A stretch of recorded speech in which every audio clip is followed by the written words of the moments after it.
সারা বাংলাদেশ সরকার সারা বাংলাদেশের শিক্ষার্থীদের প্রতি অনেক সহনশীল আচরণ করেছে, কিন্তু তারা আন্দোলনের নামে প্রত্যেকটি রাস্তা অবরোধ করে দেশের মানুষকে অনেক ভোগান্তিতে ফেলে। তারপরেও আমরা ছাত্রলীগ সংস্কারের পক্ষে আমরা কর্মসূচি দিয়েছিলাম এবং আমরা আমাদের উদ্যোক্তা নেতাদেরকে জানিয়েছি যে কোথার একটি সুন্দর যৌক্তিক সংস্কার প্রয়োজন। কিন্তু তারা গত 3 দিন আগে এই বিশ্ববিদ্যালয়ের মতো পবিত্র জায়গায় দাঁড়িয়ে এই বাংলার মাটিতে 30 লক্ষ শহীদের রক্তের বিনিময়ে এই বাংলাদেশ আমরা অর্জন করেছিলাম।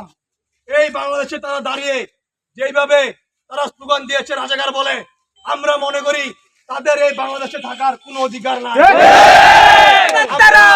মনে করি দ্রুত এসব স্বঘোষিত রাজাকারের জন্য একটা কোটা চালু করা উচিত এবং সেই কোটা হবে রাজাকার কোটা।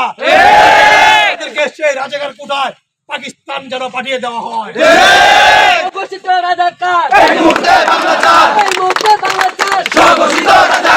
আপনারা জানেন আজকে বিএনপি এবং ছাত্রদল এবং জামাত তারা ঘোষণা দিয়েছে তারা নাকি শুরু থেকে আন্দোলনে ছিল। আমাদের অবস্থান ছাত্রদল, জামাত শিবির এবং রাজাকারদের বিপক্ষে।